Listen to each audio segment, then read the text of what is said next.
to draw the attention, particularly the attention of the national chairman of these parties to the fact that their tenures has expired. As at today, there is no single correspondence from INEC drawing our attention to the fact that the National Working Committee tenure has expired, nor that indeed the convention of the party that was held at Imewe was not accepted by the commission. That is why the intrigues and the maneuvering that are ongoing are laughing. 11.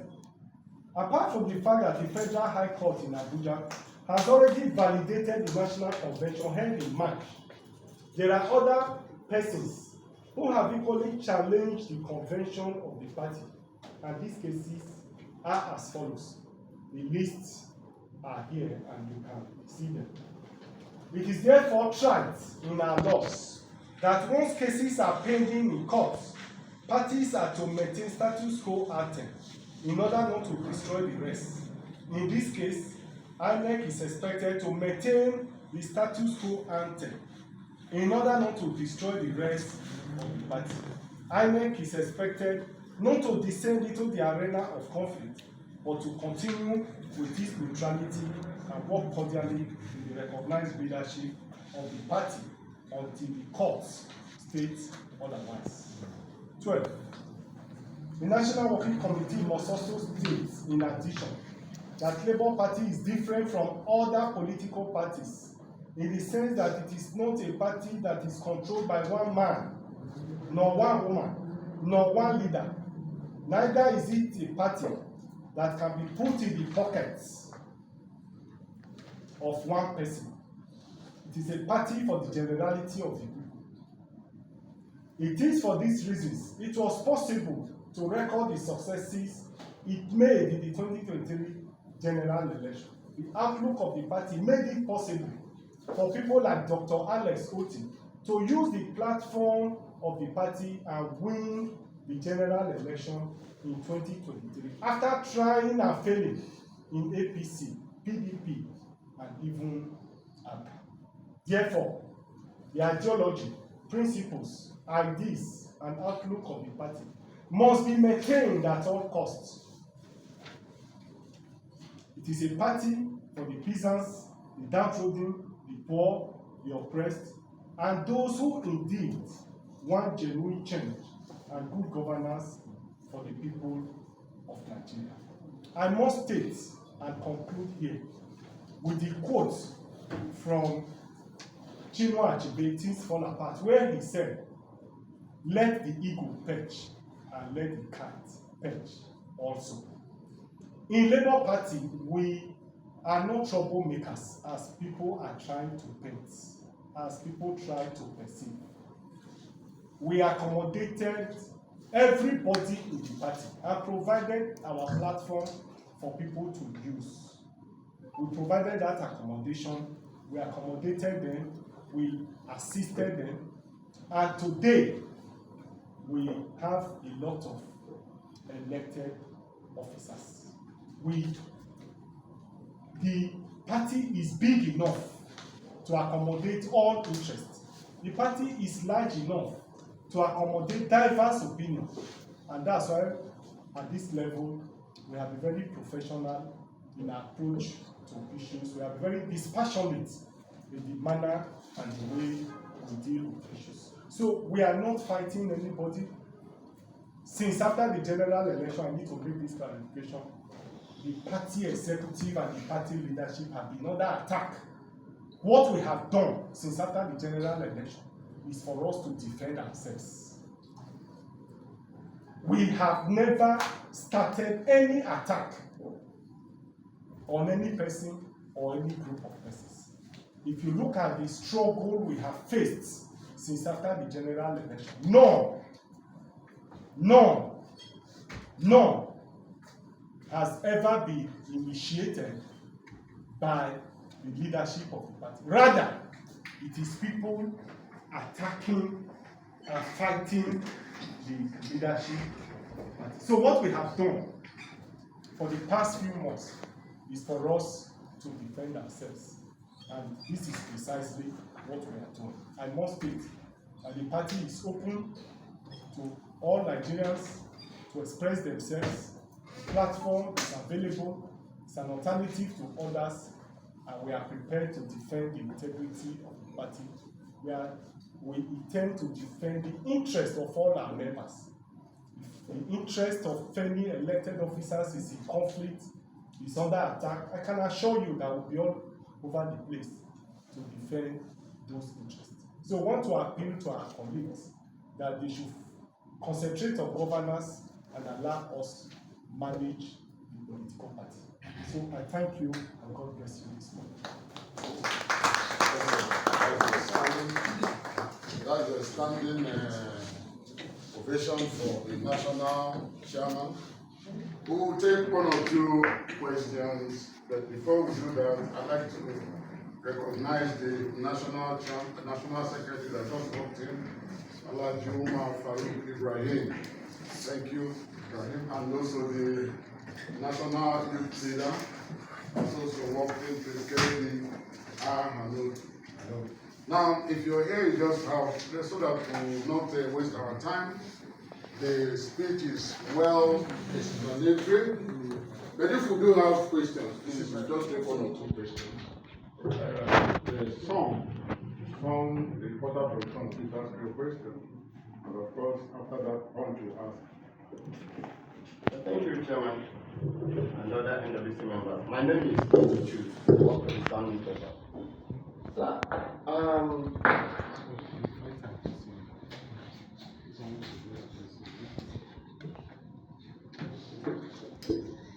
what caught my interest was the place you highlighted on not stating and issuing suspension letter to anybody who erred among. I didn't say suspension. Don't misquote me. I didn't say suspension. Read it well. I didn't say suspension. Did you use the language discipline? Yes. Discipline? Yes. Okay.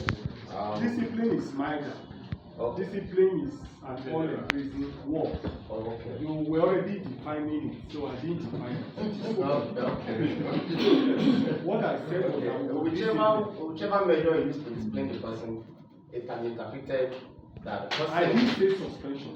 Yes. All right, sir. I said discipline. All right, sir. So I want you to live within the confines of what I have said, so that you don't go and misquote me outside. Okay, sir.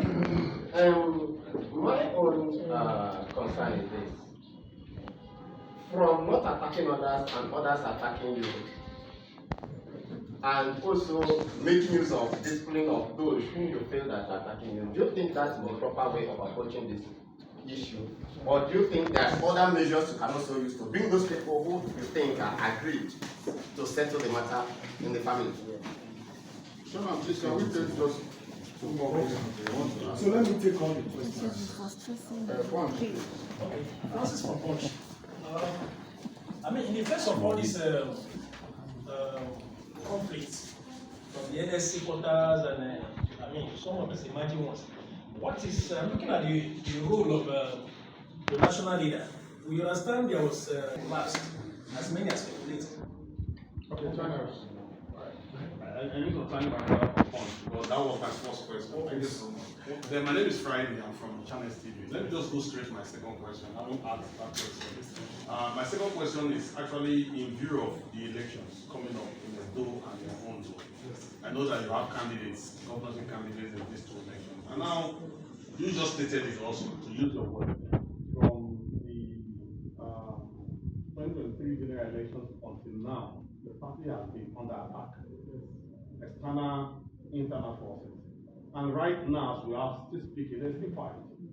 Is this all going well? Will it all go well with the party in their outing in those two states? Okay, so the last question. Let me follow up. The last question. Okay, we'll take this three, then we'll take the other three. Okay.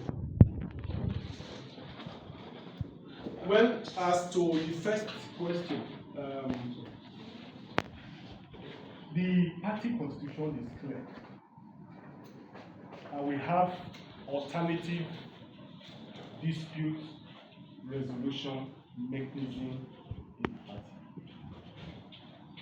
And those are measures we have tried to explore over time.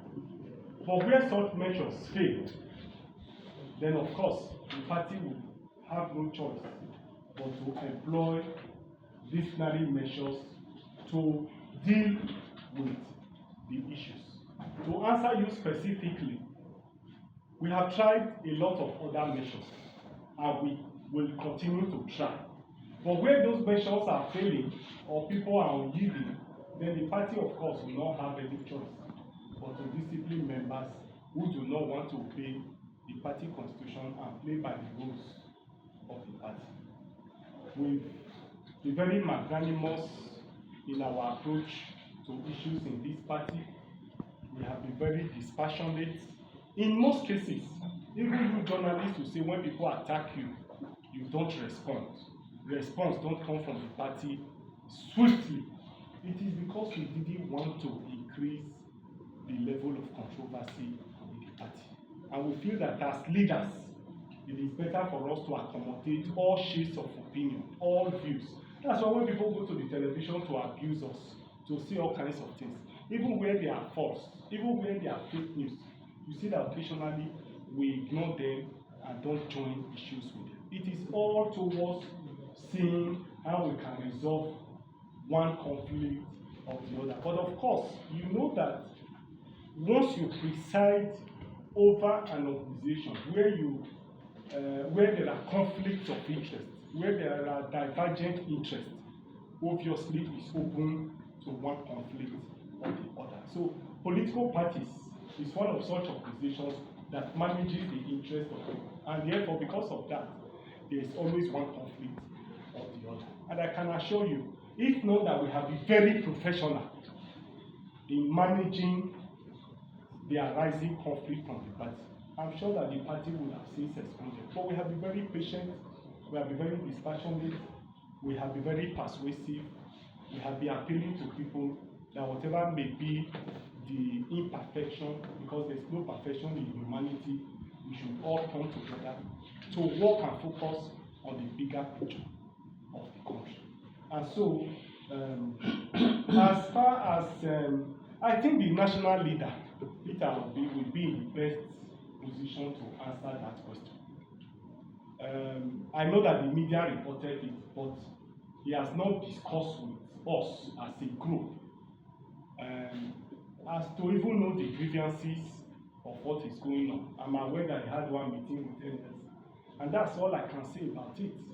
I have no major reports to give about that. So probably when you see him, I think that the question will be more proper for him to answer. As for Edo and Odo, there's no denying the fact that to have a united house to go for any election is better. There's no doubt about it. And that's why you see that as national chairman of the party, I'm a lover of the press. I like engagement with the press. I noticed that because of the conflict we'll be having over time, I've deliberately decided to avoid the press so that I don't go and make statements that you may not think will offend other people, that may further exacerbate the crisis in the party.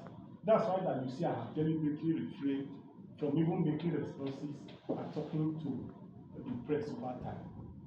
They all know, for those of you who are close to me, those journalists who are close to me, you know that any program you call me, on television, on print, I make myself available.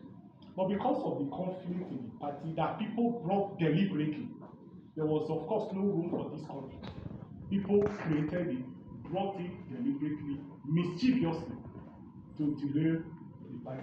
I have deliberately decided to refrain from talking so much so that we don't offend people, thinking that over time some of the wounds will be healed and be able to come together as a family to work. So, Odo and Edo, we are doing our best. It's better to have a united house to go for any fight. But the circumstances you find yourself, you deal with it. One of my philosopher lecturers used to tell me that if you have an ailment that you have to live with, and you have no choice but to live with that ailment, the ailment will of course not stop you from doing what you want to do and putting your best efforts to see that you continue to pursue your objective. So for us in the party at the leadership level, we are focused, we are determined, and we continue to mobilize party members, persuade them to do what we need to do. And that's what we'll be doing in Edo. That's what we'll also be doing in Ondo. But I'm happy that the vast majority of our members in Edo and Ondo are on the same page with us, and we are working together. I'm sure that the party will do well in the elections in those two states. Chairman, we'll take up the last three questions. John, is the convention of the party, they are in crisis and you are trying to manage it. But now, there's a new dimension coming from the regulatory body, the Independent National Electoral Commission. What consequences will it have for not inviting you to the third quarterly meeting? And have you made efforts to ask why you were not invited, having been invited in the past? the NTA, please?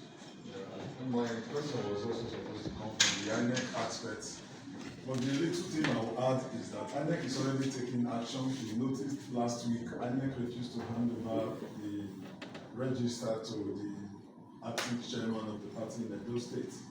So looking at all these factors, what is the party also doing to know the position of INEC since there is no correspondence from INEC? Telegraph.